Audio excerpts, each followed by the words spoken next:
ஆகாய் தீர்க்கதரிசியின் புஸ்தகம் 2ஆம் அதிகாரத்தில் 19ஆம் வசனத்தின் கடைசி பகுதியை வாசிக்கலாம். இன்றைக்கு இந்த ஆகாய் புஸ்தகத்தை தான் இருக்கிற நேரத்தில் உங்களோடு கூட பேச இருக்கிறேன். நீங்கள் பைபிளில் வேற எங்கேயும் திருப்ப வேண்டியதில்லை, ஆனால் நல்ல ஆகாய் புஸ்தகத்தை திருப்பி வைத்து கொள்ளும்படி கேட்கிறேன். அதில் அந்த 19ஆம் வசனத்தின் கடைசி பகுதியில் கர்த்தர் சொல்றார், நான் இன்று முதல் உங்களை ஆசீர்வதிப்பேன் என்று கர்த்தர் சொல்லுகிறார். From this day onwards I will bless you. இன்று முதல் உங்களை ஆசீர்வதிப்பேன். இந்த ஆசீர்வாதமான வார்த்தையை இந்த இடத்துல இருக்கிறவங்க ஒவ்வொருவருக்கும் கர்த்தர் இந்த காலை நேரத்தில் தருகிறார். இன்றையிலிருந்து ஒரு ஸ்பெஷல் லெவல் ஆஃப் பிளெஸிங், ஒரு விசேஷித்த நிலையிலான கர்த்தருடைய ஒரு ஆசீர்வாதம் உங்கள் வாழ்க்கையில் வரப்போகிறது. இந்த ஆகாய் புஸ்தகத்தில் 2 அதிகாரம் இருக்குது, 38 வசனங்கள் மட்டுமே இருக்கிறது. நீங்கள் முழுசும் வாசிக்கணும்னு சொன்னால் ஒரு 5 to 10 நிமிஷத்துக்குள்ள, வேகமாக வாசிக்கிறவங்க 5 நிமிஷம், மெதுவாக வாசித்தால் 10 நிமிஷத்தில் இந்த ஆகாய் புஸ்தகத்தை வாசித்து முடிச்சிடலாம். ஒரு பைபிளில் ஒரு புக்கே வாசிச்சிட்டேன் அப்படின்னு நினைக்கலாம். இன்றைக்கு இந்த செய்திக்கு பிறகு இரவு தூக்கத்திற்கு முன்னால் கேட்குற இந்த வார்த்தையோடு ஒப்பிட்டு ஒரு 4-5 முறையாவது இந்த புஸ்தகத்தை வாசிக்கணும், இந்த 2 அதிகாரத்தையும் வாசிக்கணும். அப்படி ஒரு தீர்மானத்தோடு போங்க. அந்த செய்தி உங்களுடைய உள்ளத்தில் அது விதைக்கப்பட்டு அது 100 மடங்கு பலன் கொடுக்கும். ஆண்டவர் மகிமைப்படுவார். அந்த ஆகாய் என்கிற பெயருக்கு அர்த்தம் என்னவென்றால் ஃபீஸ்ட் ஆஃப் யாவே, எகோவாவின் பண்டிகை, யாவே தேவனின் பண்டிகை. ஒரு பண்டிகை நாளில் அவர் பிறந்திருக்க வேண்டும். பெற்றோர் அவருக்கு ஆகாய் என்று சொல்லி பெயர் வைத்தாங்க.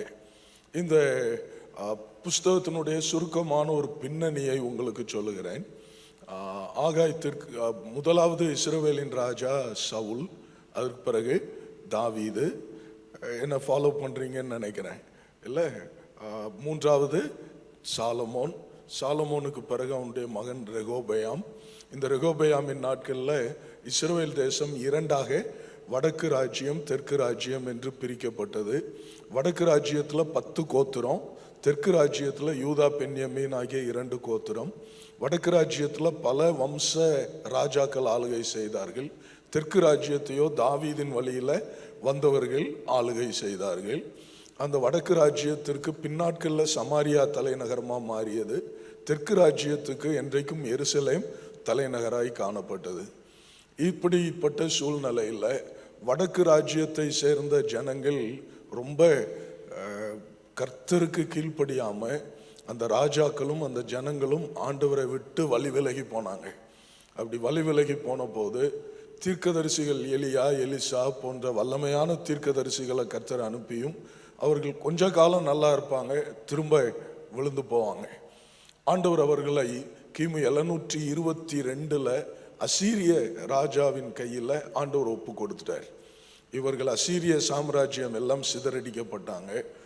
இவர்கள் போன இடத்திலும் அந்த ஜாதி ஜனங்களோடு கலந்து ஒரு புதிய கலப்பு இனமாக மாறிவிட்டார்கள். அவர்கள் பின்னாட்களில் புதிய ஏற்பாட்டில் பார்க்கும்போது சமாரியர் என்று அழைக்கப்பட்டார்கள். இந்த ஜனங்கள் தங்களுடைய அடையாளத்தையும் எல்லாம் இழந்து போனாங்க. இவர்கள் திரும்பி வரவே இல்லை. ஆனால் இந்த ஜனங்களை பார்த்து யூதா மக்கள், தெற்கு ராஜ்யத்தில் உள்ளவங்க மனம் திரும்புவாங்க, ஜாக்கிரதையாக இருப்பாங்க என்று சொல்லி கர்த்தர் நினைத்தார். ஆனால் யூதாவிலும் உள்ள ஜனங்கள் கர்த்தருக்கு விரோதமாக கோபம் மூட்டுகிறபடி வாழ்ந்தாங்க. அப்போ ஆண்டவர் 586 கிமு 586 பாபிலோன் ராஜாவின் கைகளில் ஆண்டவர் ஒப்பு கொடுத்தார்.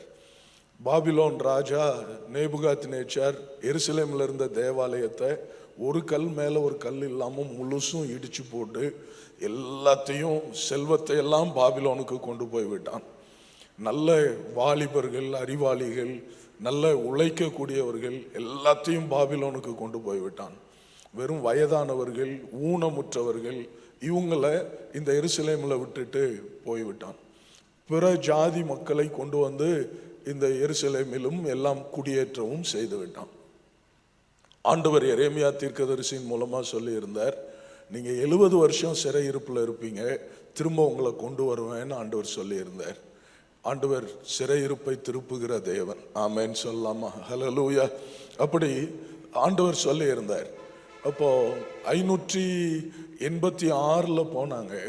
போன இடத்துல அவர்கள் கர்த்தரை உண்மையாய் தேடினார்கள். சிலர் பாருங்க, வாழ்க்கை நல்லா இருக்கும்போது கர்த்தரை ஒழுங்கா தேட மாட்டாங்க. ஏதாவது ஒரு அடி விழணும், ஏதாவது ஒரு வியாதி, ஒரு நஷ்டம், ஒரு பிரச்சனை வரணும், அப்பதான் ஐயோ அம்மா ஆண்டவரே காப்பாத்து அப்படின்னு சொல்லிட்டு கர்த்தரை தேடி வருவாங்க. அந்த இஸ்ரவேலை விட இவங்க பரவாயில்ல, அவங்க துன்பத்திலும் கர்த்தரை தேடலை. ஆனால் இவர்கள் சிறையிருப்புக்கு போன போது கர்த்தரை தேடினாங்க. அந்த நாட்கள்ல தான் ஜெப ஆலயங்கள் உருவாயிற்று. புதிய ஏற்பாட்டில் பார்க்கிறோமே ஜெப ஆலயங்கள். வேதத்தை போதிக்கிறவர்கள் உருவானாங்க, வேத பாரகர்கள், இப்படி எல்லாம் உருவாகி இந்த யூதர்கள் குடியேறி இருந்த இடங்களில் எல்லாம் அவங்க ஜெப ஆலயங்களை ஏற்படுத்தி ஓய்வு நாளை ஆசரித்து வேதத்தை படித்து கர்த்தரை தேடினார்கள். அவங்க அங்கிருந்து பாபிலோன் நதிக்கரையில் உட்கார்ந்து எருசலேமை நினைச்சு புலம்பல் பாடுறாங்க. எருசலேமே, என்றைக்கு நான் திரும்ப வருவேன், என்றைக்கு நான் அங்கு வந்து ஆலயத்தை கட்டி உங்களை ஆராதிப்பேன்னு சொல்லி புலம்பல் பாடுகிறார்கள். இப்படி கர்த்தரிடமாய் அவர்கள் திரும்பினாங்க. ஆண்டவரும் தான் சொல்லி இருந்த அந்த வார்த்தையை நினைவு கூர்ந்து 536 ஏறக்குறைய ஒரு 50 ஆண்டுகளுக்கு பிறகு முதலாவது ஒரு அணி பாபிலோன்ல இருந்து எருசலேமுக்கு வர்றாங்க. எருசலேம்ல வந்து அவர்கள் முதலாவது செய்த காரியம் என்னன்னா, தேவாலயத்தை கட்ட ஆரம்பிச்சாங்க, அஸ்திபாரம் போட்டாங்க. எஸ்ரா புஸ்தகத்துல அதை பார்க்கிறோம். பயங்கர சந்தோஷத்தோட செருபாபேல் தலைமையில வந்து அங்கே ஆலயத்துக்கு அஸ்திபாரம் போட்டாங்க. அஸ்திபாரம் போட்டதெல்லாம் நல்லா தான் இருந்துச்சு. வேலையை தொடங்கின கொஞ்ச நாள்ல, தொடங்கின உடனேயே அங்கு குடியேறி இருந்த புற ஜாதி மக்கள் அந்த வேலையை செய்யக்கூடாதுன்னு வந்து தடை பண்ணாங்க. ராஜாவுக்கு கடிதம் எழுதினார்கள். ராஜாவும் மறு உத்தரவு வருகிற வரைக்கும் வேலை செய்யக்கூடாதுன்னு சொல்லி உத்தரவு பிறப்பித்து விட்டார். இப்போ வேலை நின்று போனது, ஆலயத்தை கட்ட தொடங்கின வேலை நின்று போச்சு. எப்பயுமே கர்த்தரை தேடி கர்த்தருக்காக ஒன்றை செய்ய நினைக்கும் போது பிரச்சனை வரத்தான் செய்யும். சிலர் சொல்ல கேட்டிருக்கிறேன், ரொம்ப ஜெபம் பண்ணாலே பிரச்சனை வருது, சர்ச்சுக்கு போனாலே என்ன வருது, பிரச்சனை வருது அப்படின்னு சொல்ல கேட்டிருக்கிறேன். நிச்சயமா வரும். ஏன்னா செத்து கிடக்கிறத பிசாசு தொடமாட்டான். கொஞ்சம் அப்படி உயிர் இருக்குது, சாகிற நிலையில இருக்குது, அப்படி எங்க பறந்துருமோ அப்படிங்கிற நிலையில பறந்து போனதையும் விட்டுருவான். இந்த ரெண்டுக்கும் இடைப்பட்ட நிலையில இருக்கிற நபரை தான் பிசாசு வந்து டிஸ்டர்ப் பண்ணுவான். அப்போ நீங்க பிழைச்சிருவீங்க அப்படின்னு அவன் நினைச்சு சர்ச்சுக்கு வரணும், இயேசுக்காக ஊழியம் செய்யணும், நல்ல வேதம் வாசிக்கணும், ஜெபம் பண்ணணும், ஆண்டவரை நெருங்கணும்னு நினைக்கும் போது உடனே அந்த வாரத்திலே நிறைய பிரச்சனையெல்லாம் வர்றதை பார்ப்பீங்க. சிலர் உடனே சோர்ந்து போய், அப்பாப்பா நான் சர்ச்சுக்கு போனாலே பிரச்சனை வருது, நான் ஆண்டவரை தேடணும்னு நினைச்சேன், ஆண்டவருக்காக ஏதாவது ஊழியம் செய்யணும்னு நினைச்சேன், அடுத்தடுத்து ஏதாவது துன்பம் வருது, வேண்டாம்ப்பா இதெல்லாம் அப்படின்னு ஒதுங்கிடுவாங்க. ஒதுங்காதீங்க, தொடர்ந்து நிலைத்து நிற்கும் போது ஜெயம் பெறுவீர்கள். நீங்க பிழைச்சிருவீங்கன்னு நினைச்சு பிசாசு பயப்படலாம், உங்களுக்கு துன்பத்தை கொடுக்கிறான். என்ன கர்த்தருக்காக தீர்மானம் எடுத்தீங்களோ அதை முனைப்போடு செயல்படுத்துங்கள், விட்டு விடாதிருங்கள். இப்போ இவங்க வேலையை நிப்பாட்டிட்டு தங்கள் வீடுகளை கட்ட ஆரம்பிச்சாங்க, திராட்சை தோட்டங்களை நட ஆரம்பித்தாங்க, தங்களுடைய வசதி வாய்ப்புகளை பெருக்கினாங்க. ஒரு மாடி போதாதுன்னு அடுத்த மாடியை கட்டினாங்க. இன்னும் என்னென்னலாம் செய்ய முடியுமோ தங்களுடைய காரியங்களை பார்த்தாங்க. இந்த சூழ்நிலையில தான் 520 அங்கு இந்த ஆகாய் தீர்க்கதரிசி வர்றார். அவர் கூட சகரியா வந்து ஒரு ஜூனியர் ப்ராஃபட், இளம் தீர்க்கதரிசி. இப்படி ஒரு அணியினர் பாபிலோன்ல இருந்து வர்றாங்க. கர்த்தர் இந்த ஆகாய் தீர்க்கதரிசியின் மூலமா ஜனங்களோட பேச ஆரம்பிக்கிறார். கைகளை உயர்த்தி ஆமென் சொல்லலாமா? அதுதான் இதுல 4 முறை கர்த்தர் பேசுகிறார். ஒவ்வொரு முறையும் ஆண்டவர் பேசுகிறதற்கு ஒரு நோக்கம் இருந்தது. அந்த செய்தி இன்றைக்கு நமக்கு அவசியம் என்றபடினால தான் ஆண்டவர் இந்த வேதாகமத்தில் இந்த ஆகாய் தீர்க்க தரிசன புஸ்தகத்தை இடம்பெற வச்சிருக்கிறார். ஹல்லேலூயா. அந்த செய்தியின் மூலமா ஆண்டவர் அன்றைக்கு என்ன பேசினார், இன்றைக்கு அந்த செய்தி நமக்கு என்ன பொருள் தருகிறது என்பதை இந்த நாளில் நாம தியானிக்க போகிறோம். எத்தனை பேர் ஆர்வமா இருக்கிறீங்க? ஹல்லேலூயா, ஸ்தோத்திரம். ஆண்டவருக்கு மகிமை உண்டாவதாக. சுருக்கமா, அதிக நேரம் இல்லை, அதனால ஆனால் அதே நேரத்தில் நீங்கள் புரிந்து கொள்ளுகிற விதத்தில் நான் சொல்லுகிறது கொஞ்சமாக இருக்கலாம், அதுக்கு மேலே ஆவியானவர் உங்கள் உள்ளத்தில் கிரியை செய்வார். ஏனென்றால் பண்ணுகிற இந்த பிரசங்கம் எதையும் சாதிக்கும் நான் நினைக்கல, ஆனால் ஆவியானவர் உங்களில் சாதிக்க நினைக்கிறத இன்றைக்கு சாதித்து முடிப்பார். ஆமென், ஸ்தோத்திரம். அதனால முதலாவது அந்த செய்தி, அந்த சூழ்நிலையை நீங்க பார்த்தீங்கன்னா 1ஆம் அதிகாரம் 1ஆம் வசனத்தை பாருங்க. ராஜாவாகிய தரியு அரசாண்ட 2ஆம் வருஷம் 6ஆம் மாதம் 1ஆம் தேதியில கர்த்தருடைய வார்த்தை ஆகா என்னும் தீர்க்கதரிசியின் மூலமாய் தரியு அரசாண்ட சில காரியங்களை கொஞ்சம் நல்லா கவனிச்சா நல்லா இருக்கும். 2ஆம் வருஷம் 6ஆம் மாதம் 1ஆம் தேதி இல்லை, யாருக்கெல்லாம் உண்டாயிற்று? செயல்தியேலின் குமாரனாகிய செருபாபேல் என்னும் யூதாவின் தலைவனுக்கும் யோத்சதாக்கின் குமாரனாகிய யோசுவா என்னும் பிரதான ஆசாரியனுக்கும் உண்டாகி அவர் சொன்னது என்னவென்றால், ஓகே, அப்போ ஆண்டவருடைய வார்த்தை உண்டாயிற்று ஆகாய் மூலமா. அதில் ஆண்டவர் சொல்லுகிறார் நமக்கு 2ஆம் வசனம் அந்த சூழ்நிலையை உங்களுக்கு விளக்குகிறது. இந்த ஜனங்கள் கர்த்தருடைய ஆலயத்தை கட்டுகிறதற்கு ஏற்ற காலம் இன்னும் வரவில்லை என்கிறார்கள் என்று சேனைகளின் கர்த்தர் சொல்லுகிறார். ஸ்தோத்திரம். 4ஆம் வசனம், இந்த வீடு பாழாய் கிடக்கும் போது நீங்கள் மச்சுப்பாவப்பட்ட உங்கள் வீடுகளில் குடியிருக்கும்படியான காலம் இதுவோ? இப்போதும் சேனைகளின் கர்த்தர் சொல்லுகிறார், உங்கள் வழிகளை சிந்தித்து பாருங்கள். 8ஆம் வசனம், நீங்கள் மலையின் மேலே ஏறி போய் மரங்களை வெட்டி கொண்டு வந்து ஆலயத்தை கட்டுங்கள், அதன் பேரில் நான் பிரியமாயிருப்பேன், அதனால் என் மகிமை விளங்கும் என்று கர்த்தர் சொல்லுகிறார். இப்போ அந்த முதல் செய்தியினுடைய சாராம்சம் என்ன?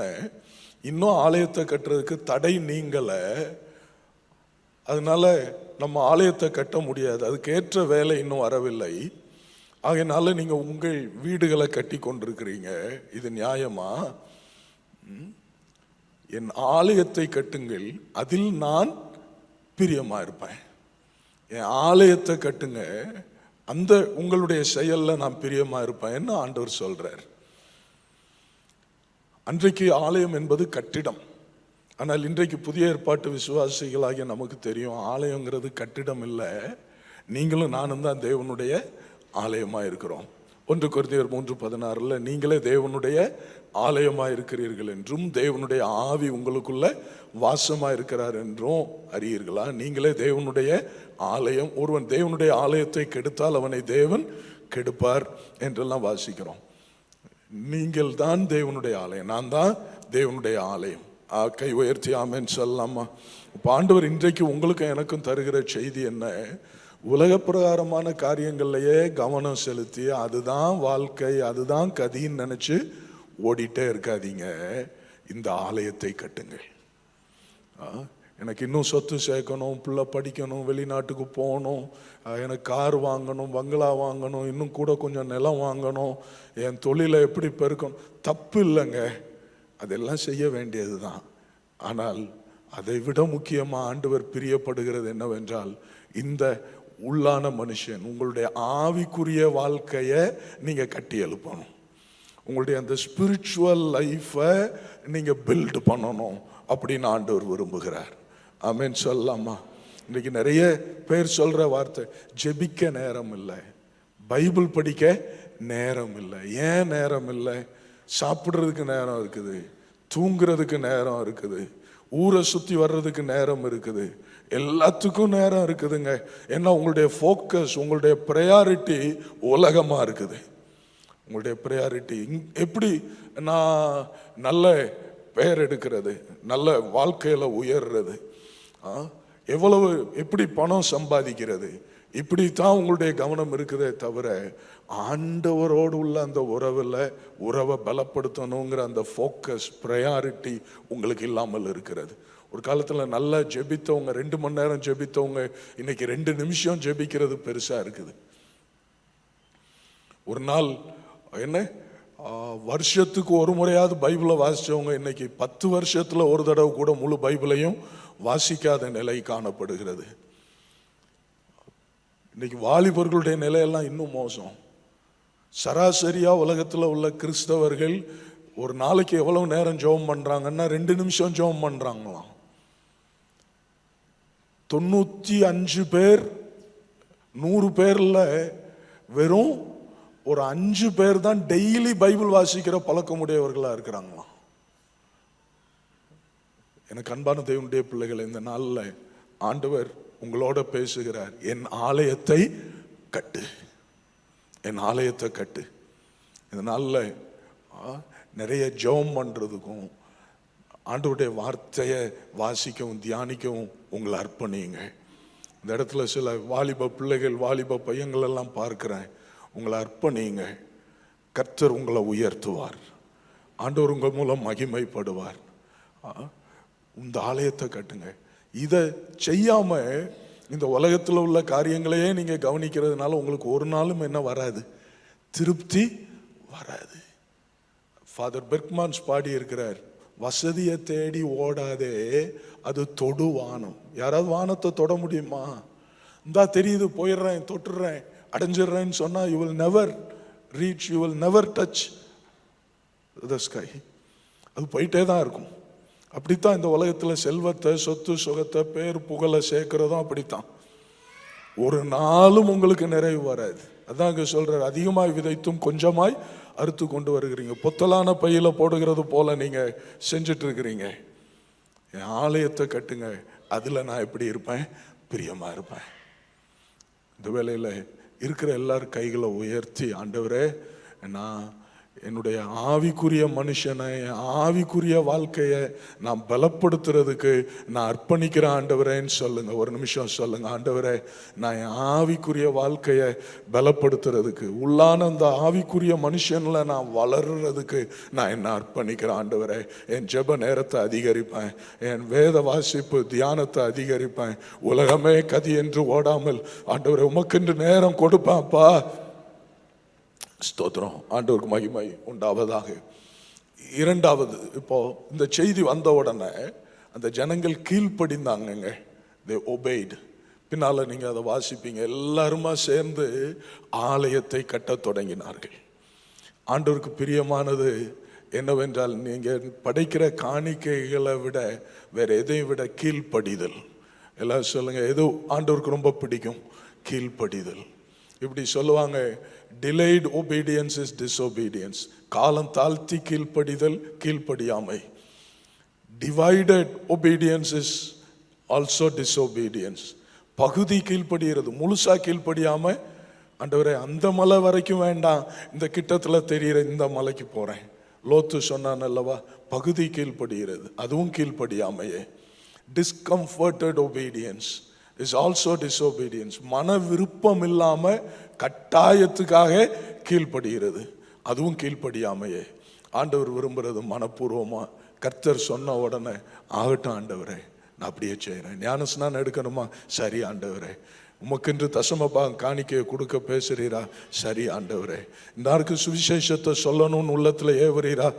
அப்படி கீழ்ப்படுகிறது தான் ஆண்டவருக்கு பிரியவங்க. கையை உயர்த்தி ஆமேன்னு சொல்லலாமா? ஆண்டவருக்கு மகிமை உண்டாவதாக. இந்த ஜனங்கள் கீழ்ப்படிந்தார்கள். இப்போ 50 நாள் கழிச்சு மறுபடியும் ஆண்டவர் பேசுறார். 2வது அதிகாரம் 1ஆம் வசனம் தொடங்கி பாருங்க. 7ஆம் மாதம், முதல் செய்தி எப்போ வந்தது? 6ஆம் மாதம் முதல் தேதியில. இப்ப 2ஆம் செய்தி எப்போ வருகிறது? 7ஆம் மாதம் 21ஆம் தேதியில ஆகாய் என்னும் தீர்க்கதரிசியின் மூலமாய் கர்த்தருடைய வார்த்தை உண்டாயிற்று. Second time after a gap of 50 days ஆண்டவர் மறுபடி பேசுறார். ஆண்டவர் பெரிய தீர்க்கதரிசி தாங்க, டெய்லி எல்லாம் பேசிட்டு இருக்க மாட்டார்.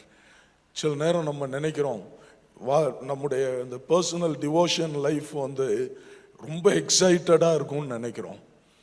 It depends. சில நேரம் ரொம்ப எக்ஸைட்டடா நல்ல ஆண்டவர் பேச உற்சாகமா இருக்கும், சில நேரம் ட்ரையா தான் இருக்கும், ஆண்டவர் ஏதோ பேசாத மாதிரி தான் இருக்கும். அவசியம் இருந்தா கர்த்தர் என்ன செய்வார்? பேசுவார். இன்றைக்கு நிறைய டிவி பிரசங்கியார்கள் ஆட்களை பரவசப்படுத்துறதுக்காக இல்லாத கட்டுக்கதைகள்லாம் சொல்றாங்க. நிறைய சுவிசேஷர்களும் அவங்கெல்லாம். ஒருத்தர் தமிழ்நாட்டில் பத்திரிகையில் போடுவார், அந்த ஒவ்வொரு மாத பத்திரிகையிலும் ஒரு மாதத்தில் போட்டிருப்பார், 3177 முறை அருமை சகோதரர் பரலோகத்துக்கு போய் வந்திருக்கிறார். இதை வாசிக்கும் போது வாசிக்கிறவங்களுக்கு எப்படி இருக்கும்? நம்ம பாஸ்டும் தான் இருக்கிறாரு, ஒரு தடவை கூட பரலோகத்துக்கு போய் வந்ததில்லை. இவர் பார் 3000 தடவை போயிருக்கிறார். இன்னொருத்தர் சொல்றாரு, நான் என் மனைவி உட்காந்து பேசிட்டு இருந்தோம், இயேசுநாதர் வந்தாரு, எங்களோட உட்காந்து 2 மணி நேரம் பேசிட்டு இருந்தாரு. போயிட்டு வர்றேன்னு சொன்னாரு. இல்லை, என் மனைவி நல்ல பாயசம் செய்வா, நீங்கள் இருந்து குடிச்சிட்டு போகணுன்னு சொன்னேன். சரின்னு உட்காந்துட்டாரு. என் மனைவி பாயசம் செஞ்சு கொண்டு வந்தா, குடிச்சிட்டு தான் போனார். ஆமாம், வசனம் தெரியாத ஜனம் ஆணு வாயில் ஈ போறது கூட தெரியாம, நம்ம பாஸ்டர் அம்மாவுக்கெல்லாம் பாயசம் செய்ய தெரியாதோ, அதனால தான் இயேசுநாதர் வரலையோ அப்படின்னு பார்த்துட்டு இருக்கோம். சும்மா கட்டு கதைகள் எல்லாம் என்ன செய்யாதீங்க, நம்பாதீங்க. ஆமேன்னு சொல்லலாமா? சும்மா உங்களை கவர்றதுக்காக, உங்கள் காணிக்கையை பிடுங்கிறதுக்காக ஏதாவது கட்டு கதைகளை அவுத்து விடுவாங்க. நீங்களும் ஆஹா ஓஹோன்னு சொல்லி நம்பி ஏமாறாதீங்க. ஓகே, கர்த்தர் நல்ல வசனமுள்ள ஒரு ஸ்தாபனத்தில் வச்சிருக்கிறார், வசனமுள்ள ஒரு சபையில் வச்சிருக்கிறார். ஹல்லேலூயா. தேவைன்னா கர்த்தர் பேசுவார். இப்போ 50 நாள் கழிச்சு கர்த்தர் பேசுறார். பேச வேண்டிய அவசியம் என்ன? அந்த வசனத்தை வாசிச்சா உங்களுக்கு புரியும். 3வது வசனத்துல இருந்து பாருங்க. இந்த ஆலயத்தின் முந்தின மகிமையை கண்டவர்களில் உங்களுக்குள்ளே மீந்திருக்கிறவர்கள் யார்? இப்பொழுது இது உங்களுக்கு எப்படி காண்கிறது? அதற்கு இது உங்கள் பார்வையில் ஒன்றும் இல்லாதது போல் காண்கிறது அல்லவா? அந்த பழைய சாலமோன் கட்டின ஆலயத்தை பார்த்த ஒரு 70 வயசுக்கு மேலானவங்கெல்லாம் அங்கே இருந்தாங்க.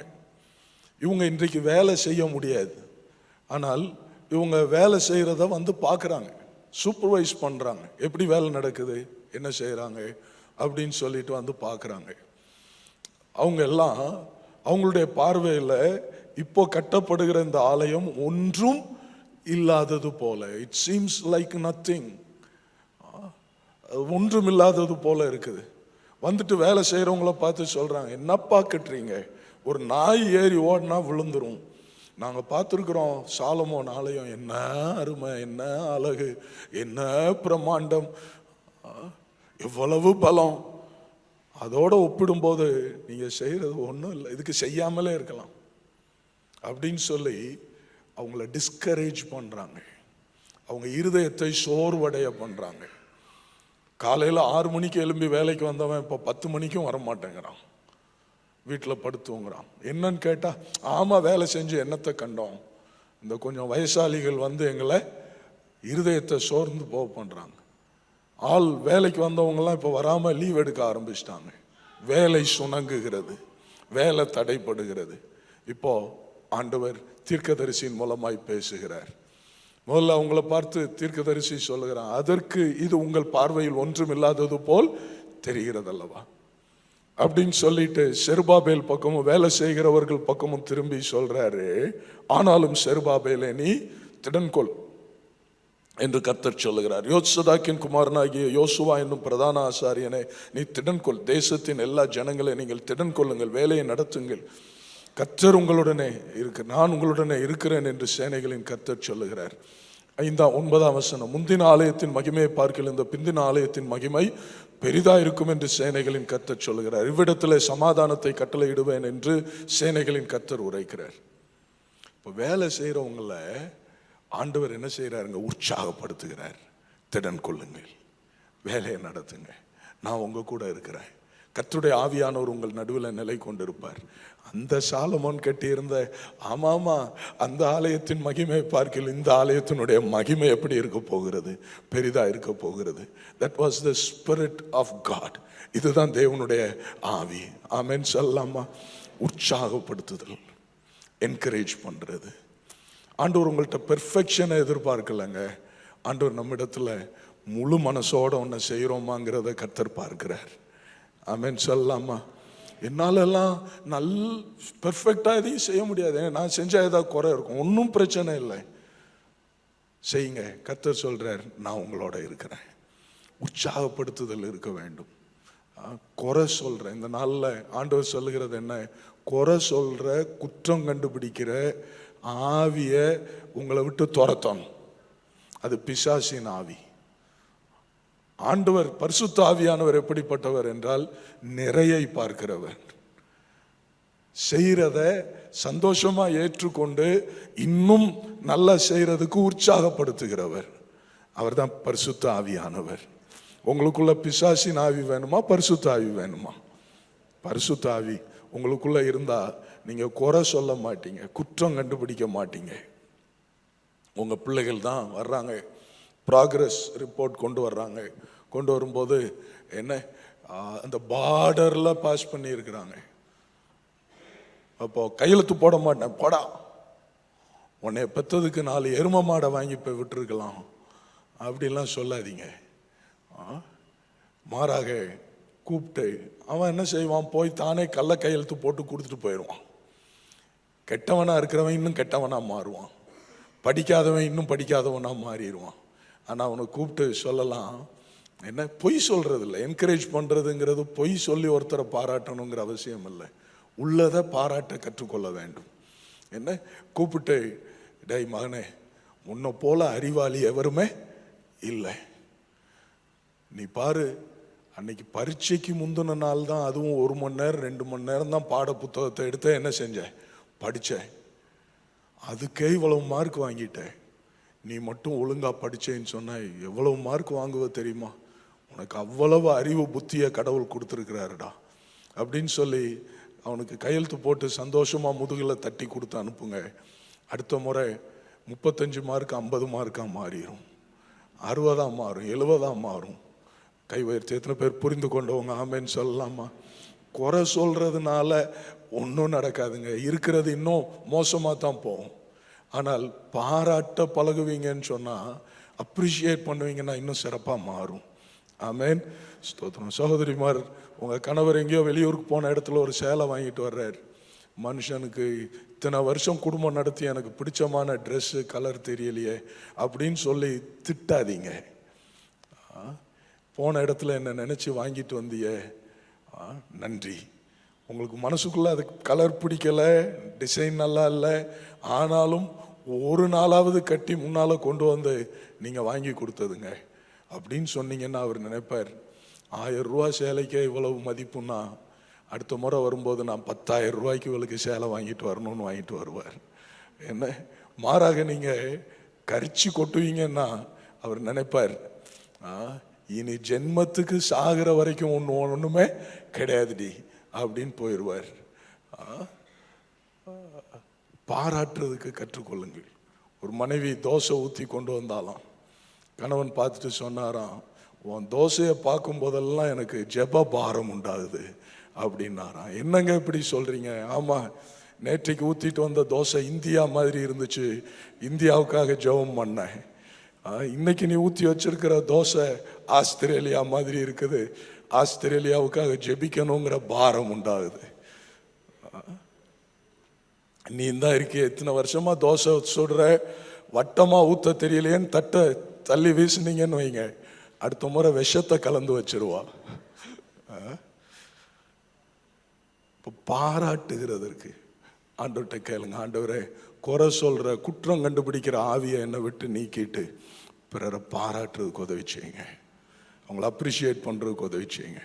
உங்கள் பாஸ்டரை பாராட்டுங்க, அவங்க பாஸ்டர் அம்மாவை பாராட்டுங்க, அவங்க எவ்வளவோ அவங்களுக்காக பிரயாசப்படுறாங்க. சர்ச்சில் பாடுறவங்க, இசை வாசிக்கிறவர்கள், உங்களுக்கு தெரியுமான இந்த சேரெல்லாம் அரேஞ்ச் பண்ணுறவங்க, இந்த இடத்த கூட்டி துடைக்கிறவங்க, அவங்களெல்லாம் பார்த்து அப்ரிஷியேட் பண்ணுங்க, பாராட்டுங்க. கை உயர்த்தி அல்லையா சொல்லலாமா? ஸ்தோத்திரம். வேலை இப்போ ஆண்டவர் உற்சாகப்படுத்தின உடனே இன்னும் நல்லா நடக்குது. ஆமேன், ஸ்தோத்திரம். 3வது முறை கர்த்தர் பேசுகிறார். 10ஆம் வசனத்தில் வாசிக்கிறோம். எப்போ ஏறக்குறைய 2 மாதம் கழிச்சு மறுபடி கர்த்தர் பேசுகிறார். தரியுவின் 2ஆம் வருஷம் 9ஆம் மாதம், 7ஆம் மாதத்தில் பேசினவர் இப்போ 9ஆம் மாதம் 24ஆம் தேதியில், சரியா சொன்னால் ஒரு 63 நாள் கழிச்சு ஆண்டவர் மறுபடியும் ஆகாய் தீர்க்கதரிசியின் மூலமாக பேசுகிறார். இப்போ பேச வேண்டியதன் காரணம் என்ன, என்ன பேசினார், என்ன அங்கே பார்க்கும் பொழுது ஒரு காரியத்தை கேட்கிறார். 11ஆம் வசனம், ஒருவன் தன் வஸ்திரத்தின் தொங்கலிலே பரிசுத்த மாம்சத்தை கொண்டு போகையில் தன் வஸ்திரத்தின் தொங்கல் அப்பத்தை ஆகிலும் சாதத்தை ஆகிலும் திராட்சை ரசத்தை ஆகிலும் எண்ணெய் ஆகிலும் மற்ற எந்த போஜன பதார்த்தத்தை ஆகிலும் தொட்டால் அது பரிசுத்தமாகுமோ என்று நீ ஆசாரியரிடத்தில் கேள். ஆசாரியர்கள் ஆகாது என்றார்கள். 13ஆம் வசனம், பிணத்தால் தீட்டுப்பட்டவன் அவைகள் எதையாகிலும் தொட்டால் அது தீட்டுப்படுமோ, தீட்டுப்படும் என்றார்கள். 14ஆம் வசனம், அப்பொழுது ஆகாய், அப்படியே இந்த ஜனங்களும் இந்த ஜாதியாரும் என் சமூகத்தில் இருக்கிறார்கள் என்று கர்த்தர் சொல்லுகிறார். அவர்களுடைய கைகளின் எல்லா கிரியைகளும் அப்படியே இருக்கிறது. கவனிங்க, இங்க இவர்கள் வேலையெல்லாம் செய்கிறாங்க, கர்த்தருக்காக இப்போ செயல்படுறாங்க, கொடுக்குறாங்க, உழைக்கிறாங்க. ஆனால் இவர்களுடைய வாழ்க்கையில் பரிசுத்த குலைச்சல், என்ன பரிசுத்த குலைச்சல்னு அங்கு சொல்லப்படலை. ஆனால் பரிசுத்தம் இல்லாமல் போனது, கர்த்தருக்கு பிரியமாய் அவர்களுடைய வாழ்க்கை இல்லை. அப்போ ஆண்டவர் கேட்குறார். இப்போ உதாரணத்துக்கு இந்த தண்ணீர் வந்து அங்கே ஆண்டவர் கேட்குறத உங்களுக்கு இல்லஸ்ட்ரேட் பண்ணுறேன். இது பரிசுத்தமானது, இது பரிசுத்தம் இல்லாததுன்னு வைங்க. அப்போது ஆண்டவர் கேட்குறார், இந்த பரிசுத்தமானது இந்த பரிசுத்தம் இல்லாத தொட்டால் அது பரிசுத்தம் ஆகுமான்னு கேட்குறார். ஆகாது. அதே நேரத்தில் அந்த அசுத்தமானது பரிசுத்தமானதை தொட்டால் இது அசுத்தமாகுமா, தீட்டுப்படுமான்னு கேட்குறாரு. ஆசாரியர்கள் தீட்டுப்படும் என்று சொல்லுகிறார்கள். அப்போ ஆண்டவர் சொல்றார், நீங்கள் எனக்கு கொண்டு வருகிற காணிக்கையும் நீங்கள் எனக்கு செய்கிற ஊழியமும் நீங்கள் எனக்கு செய்கிற ஆராதனைகளும் எல்லாம் அப்படியே இருக்கிறது. நீங்கள் அவைகள் பரிசுத்தமானது தான், ஆனால் உங்களுக்குள்ள அசுத்தம் இருக்கிறபடினால அவைகளை என்னால் அங்கீகரிக்க முடியலை, அவைகள் என்னால் ஏற்றுக்கொள்ள முடியலை, அவைகளும் அசுத்தமாக இருக்குதுன்னு சொல்கிறார். நான் சொல்கிறத புரிஞ்சவங்க கை உயர்த்தி ஒரு அல்லேலூயா சொல்லலாமா? ஆண்டவர் சொல்கிறார், நான் பரிசுத்தராக, நீங்களும் உங்கள் நடக்கைகள் எல்லாவற்றிலையும் எப்படி இருங்க, பரிசுத்தராக இருங்க. அப்போது காணிக்கை கொடுக்கலாங்க, அது காணிக்கை பரிசுத்தமானது. ஆனால் நீங்கள் அசுத்தத்தோடு கொடுக்கும்போது அந்த காணிக்கையும் எப்படி இருக்கிறதாம், அசுத்தமாக இருக்குது. நாம் பிரசங்கம் பண்ணலாம், பாடுறவங்க பாடலாம், ஆராதனை நடத்தலாம், இசை வாசிக்கலாம், பல ஊழியங்களை செய்யலாம். ஆனால் அசுத்தத்தோடு செய்தால் அது ஆண்டவருடைய பார்வையில் எப்படி இருக்கிறது, அசுத்தமாக இருக்குது. அப்போது ஆண்டவர் உங்களை பரிசுத்தம் பண்ணி கொள்ளுங்கள் என்று சொல்லுகிறார். ஆமென் சொல்லலாமா? இந்த நாளில் ஆண்டவரே, உமக்கு வேதனை உண்டாக்கக்கூடிய வழிகள் என்னிடத்தில் இருக்குமானால் என்னை ஆராய்ந்து பாரும், என்னை கழுவும், சுத்திகரியும் என்று சொல்லி ஆண்டவர்கிட்ட கேட்போம். வெளிப்படுத்தல் 22ஆம் அதிகாரம் 11 வாசிக்கிறோம், பரிசுத்தம் உள்ளவன் இன்னும் பரிசுத்தமாகும், நீதி செய்கிறவன் இன்னும் நீதி செய்யட்டும். நீங்கள் பரிசுத்தத்தில் வளரணுங்க. நீங்கள் ஒருவேளை இந்த இடத்துல இன்றைக்கி விழுந்து கிடைக்கிறீங்களோ, இந்த வாலிப பையனை குறித்து நல்ல அந்த ஒரு ப்ரொமோஷன் வீடியோ ரொம்ப அருமையாக இருந்தது. எங்கே விழுந்து கிடக்கிறீங்களோ அந்த இடத்துல எழுந்து நிற்கும்படி கர்த்தர் உங்கள் இடத்துல சொல்லுகிறார். ஆமென், ஸ்தோத்திரம். கீழே விழுறவன் என்ன செய்வான் பாருங்க, டக்குன்னு ஒரு கல் தடிக்கி கீழே விழுந்துட்டான் அப்படின்னா விழுந்த உடனே அவன் விழுந்தவா கிடப்பான்? இல்லை, யாரும் பார்க்குறாங்களான்னு முதல்ல பார்ப்பான், பார்த்தாங்களான்னு. அடுத்து டக்குன்னு யாரும் பார்க்கல, நல்ல வேலைக்கு அப்படின்னு சொல்லிட்டு எந்திரிச்சிருவான் பாருங்க. அப்படிதான் இந்த இடத்துல நீங்கள் ஆவிக்குரிய வாழ்க்கையில் விழுந்து கிடக்கிறீங்களோ, என்ன ரகசிய பாவமோ ஏதோ உங்களுடைய வாழ்க்கையை அப்படியே அரித்து கொண்டிருக்கிறதோ, ஆண்டவர் எழுந்திருங்கள் என்று கர்த்தர் பேசுகிறார். ஆமென், ஸ்தோத்திரம். அப்போ தான் ஆண்டவர் உங்கள் லைஃப்பில் பிரியப்படுறார். அதன் முடிவில் தான் கர்த்தர் சொல்கிறார், நான் இன்று முதல் உங்களை என்ன செய்வேன், ஆசீர்வதிப்பேன். ஆமென். அந்த ஆசீர்வாதம் என்கிற வார்த்தை ஒரு எனக்கு கொடுக்கப்பட்ட நேரத்தில் 2 நிமிஷம் தான் இருக்குது. But I will try, okay, try my best. This is the important part. அதில் ஆசீர்வாதங்கிற வார்த்தைக்கு உரிய எபிரேய வார்த்தை என்னென்னா பாராக். பாராக்குன்னா என்ன அர்த்தம்னா, I will appreciate you, I will talk high about you. உன்னை நான் பாராட்டுவேன், உன்னை பற்றி உயர்த்தி பேசுவேன், உன்னை புகழுவேன் என்பது தான் அதனுடைய அர்த்தம். ஒரு தாத்தாட்ட பேரன் வந்து, தாத்தா என்னை பிளஸ் பண்ணுங்க தாத்தா அப்படின்னு சொல்லி கேட்டால், ஆசீர்வதிங்க தாத்தான்னு சொல்லும் பொழுது அந்த தாத்தா ஓடி போய் பீரோவை திறந்து பெட்டி நிறைய தங்கத்தை கொண்டு வந்து கொடுக்க மாட்டார். அவர் சொல்லுவார், என் பிள்ளைகள் எல்லாம் நீ தாண்டா சிறந்தவன், நீ நல்லா இருப்படா, நீ ஓஹோன்னு வளருவடா, நான் உன்னை ஆசீர்வதிக்கிறேன்டா அப்படின்னு சொல்லுவார். பார்த்தீங்களா, அதுதான் ஆசீர்வாதம். கைவேர்த்தி ஆமென் சொல்லலாமா? கர்த்தர் நம்மை பார்த்து அப்படி பிரியப்பட்டு, நான் உன்னை பிளஸ் பண்ணுறேன் மகனே அப்படின்னு சொல்லணுங்க. தாவீதை கர்த்தர் ஆசீர்வதித்தார், அவன் என் இருதயத்துக்கு ஏற்றவன். மோசேயை பார்த்து ஆண்டவர் சொன்னார், கர்த்தருடைய வீட்டில் எங்கும் உண்மையுள்ளவன். தானியேலை பார்த்து சொன்னார், பிரியமான புருஷனாகிய, எனக்கு பிரியமான புருஷனாகிய தானியேல். அதுதான் பிளஸ்ஸிங்.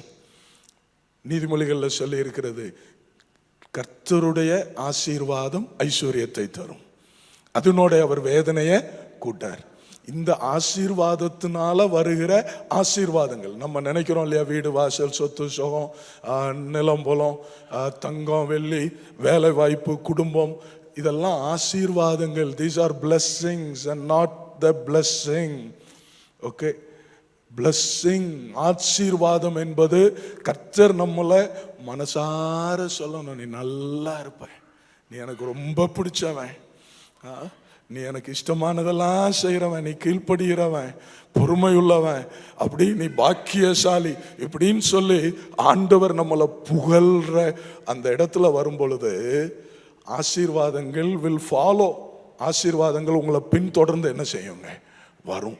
கை உயர்த்தி ஆமென் சொல்லலாமா? அந்த ஆசீர்வாதங்கள்னால உங்களுக்கு வருத்தம் இருக்காது. ஆனால் நீங்க ஆசீர்வாதங்களை தேடியே வாழ்வீங்கன்னு சொன்னா ஆசீர்வாதங்கள் வரும். ஆனால் அதோடு கூட என்ன வரும், வேதனையும் வரும், வேதனையும் வரும். இந்த நாளில் எனக்கு அன்பான தேவனுடைய பிள்ளைகளை, ஆசீர்வாதங்களை தேட வேண்டாம். ஆண்டவரே, நான் உமக்கு பிரியமானபடி எப்படி வாழ்ந்து உங்க ஆசீர்வாதத்தை பெற்றுக்கொள்ளலாங்கிறத தேடுங்க. ஆமென், ஸ்தோத்திரம். உங்களை பிரியப்படுத்தி நீங்க மனசார சொல்லணும். இல்லை, மத்தேயு 25 வாசிக்கிறோம் இல்லையா, அங்கே ஆண்டவர் அந்த 10 தாலந்து 5 தாலந்து உடைய அந்த ஊழியக்காரனை பார்த்து சொல்ற, நல்லது உண்மையும் உத்தமம் உள்ள ஊழியக்காரனே, நீ கொஞ்சத்துல உண்மையா இருந்தா உன்னை அநேகத்தின் மேல அதிக, அதான் ஆசீர்வாதம். ஆமென் சொல்லலாமா? பிதாவாகிய தேவன் இயேசு கிறிஸ்து இந்த பூமியில அவர் வாழ்ந்த போது 2 முறை ஆண்டவர் பிதாவாகிய தேவன் ஆசீர்வதித்தார். இயேசு ஞான ஸ்நானம் பெற்று கரையேறுகிறார். அப்போ வானத்திலிருந்து பிதாவின் சத்தம் உண்டாகிறது, இவர் என்னுடைய நேசகுமாரன், இவரில் நான் பிரியமா இருக்கிறேன். மறுபடி மத்தேயு 17 அதிகாரத்தில் மறுரூப மலையில இயேசுவானவரை பார்க்கிறோம். அங்கு வானம் திறந்து பிதாவானவர் சொல்லுகிறார், இவர் என்னுடைய நேசகுமாரன், இவரில் பிரியமா இருக்கிறேன், இவருக்கு செவி கொடுங்கள் என்று கர்த்தர் பேசுகிறார். அதாங்க பிளஸ்ஸிங், அதான் ஆசீர்வாதம். ஆமென் சொல்லலாமா? இந்த ஆசீர்வாதங்களை தேடின ஒரு மனுஷன் யாக்கோபு. பழைய ஏற்பாட்டில் அவனுக்கு ஆசீர்வாதங்கள் கிடைச்சது. 4 பரிவாரம் வருது. இவன் இப்போ மாமனார் வீட்டில் இருந்து ஊருக்கு வர்றான். ஊருக்கு வரும்போது இவனுக்கு தெரியுது ஆசீர்வாதங்கள் நிறைய இருக்கு, ஆனா சமாதானம் இல்லை, பயம்தான் இருக்குது. ராத்திரி அந்த யாப்போக்கு நதிக்கரையில் தனிமையில் ஆண்டவரோட போராடுறான். அங்கதான் ரியலைஸ்ட், அவனுக்கு தெரிஞ்சது என் லைஃப்ல ஆசீர்வாதங்கள் இருக்குது, என்ன இல்லை, ஆண்டவருடைய ஆசீர்வாதம் இல்லை. ஆண்டவர் கேட்கிறார், பொழுது விடுகிறது, நான் போகட்டும். யாக்கோபு சொல்றான், நீர் என்னை ஆசீர்வதித்தால் ஒழிய உம்மை போக விடேன். ஆண்டவர் கேட்கிறார், உன் பேர் என்ன? யாக்கோபு. இனி நீ யாக்கோபு இல்லப்பா, நான் இன்னைக்கு உன்னை ஆசீர்வாதம் பண்றேன், இன்றையிலிருந்து நீ இஸ்ரவேல். ஹல்லேலூயா. ஆண்டவர் அவனை ஆசீர்வதிக்கிறார். அன்றைக்கு தான் அவன் வாழ்க்கையில தேவனுடைய ஆசீர்வாதம் உண்டாகிறது. தாவீது அதை நன்றாய் அறிந்தவனாகத்தான் ஜெபம் பண்றான். வீடெல்லாம் அரண்மனை எல்லாம் ஆசீர்வாதங்களால நிரம்பி இருக்குது. தாவீது ஜெபிக்கிறான், தேவரீர் உம்முடைய ஆசீர்வாதத்தினால உமது அடியேனுடைய வீடு என்றென்றைக்கும் என்ன செய்யப்பட்டிருக்கட்டும், ஆசீர்வதிக்கப்பட்டிருக்கட்டும். ஆமென் சொல்லலாமா? ஸ்தோத்திரம். இந்த வெளிச்சத்தோடு நாம் எழும்பி நின்று ஆண்டவருக்கு நம்மை அர்ப்பணித்து ஜெபிக்க போகிறோம். Praise the lord. Hallelujah, hallelujah. ஸ்தோத்திரம் ஆண்டவரே, ஸ்தோத்திரம் ஆண்டவரே, ஸ்தோத்திரம் ஆண்டவரே, ஸ்தோத்திரம் ஆண்டவரே, ஸ்தோத்திரம் ஆண்டவரே, ஸ்தோத்திரம் ஆண்டவரே, ஸ்தோத்திரம். கைகளை உயர்த்த முடிஞ்சா 2 கைகளையும் உயர்த்தி, ஆண்டவரே ஆலயத்தை கட்டுறதுக்கு நான் என்ன அர்ப்பணிக்கிறேன், இந்த ஆலயத்தை கட்டுறதுக்கு நான் என்ன அர்ப்பணிக்கிறேன். ஆண்டவரே, குறை சொல்ற ஆவிய, குற்றம் கண்டுபிடிக்கிற ஆவிய என்னை விட்டு துரத்துறேன். இனி குறை சொல்ற மாதிரி குற்றம் கண்டுபிடிக்கிற மாதிரி ஒரு சூழ்நிலை வந்துச்சுன்னா வாயை திறக்க மாட்டேன். ஆனால் அதுல பாராட்டுறதுக்கு என்ன இருக்கு, நல்லதா சொல்லி மெச்சி கொள்ளுகிறதுக்கு என்ன இருக்குது, அதை கண்டுபிடிச்சு அதைத்தான் பேசுவேன். ஆண்டவரே, அது வாழ்க்கையில் ஆகட்டும், செய்கிற வேலையில் ஆகட்டும், சபையில் ஆகட்டும், எங்க ஆனாலும் ஆண்டவரை பாராட்டுறதுக்கு என் வாய் திறக்கும். ஆண்டவரே, பிறர் உற்சாகப்படுத்துகிறதுக்கு என் வாய் திறக்கட்டும். ஆண்டவரே, ஹல்லேலூயா. நான் செய்கிற எல்லாத்தையும் ஒரு உள்ளான பரிசுத்தத்தோடு செய்யறதுக்கு என்ன அர்ப்பணிக்கிறேன் ஆண்டவரே. ஹல்லேலூயா. உள்ளான ஒரு பரிசுத்தத்தோடு செய்ய என்ன அர்ப்பணிக்கிறேன். ஹல்லேலூயா. ஆசீர்வாதங்களை அல்ல, ஆசீர்வாதத்தை தேடுவேன்ப்பா. கை உயர்த்தி சொல்லுங்களேன். 2 கையும் உயர்த்தி, ஆண்டவரே ஆசீர்வாதங்களை தேடல, உங்க ஆசீர்வாதத்தை தேடுவேன். எப்படி நான் உங்களுக்கு பிரியமா வாழலாம் அப்படின்னு சொல்லி அதில் நான் கவனம் செலுத்துவேன். ஆண்டவரே உங்க ஆசீர்வாதம் தான் எனக்கு முக்கியம். அந்த ஆசீர்வாதத்தினால வருகிற ஆசீர்வாதங்களே எனக்கு வேணும் ஆண்டவரே. ஹல்லேலூயா, ஹல்லேலூயா. கர்த்தருடைய வார்த்தைக்காய் கரங்களை தட்டி கர்த்தரை ஸ்தோத்திரிப்போம்.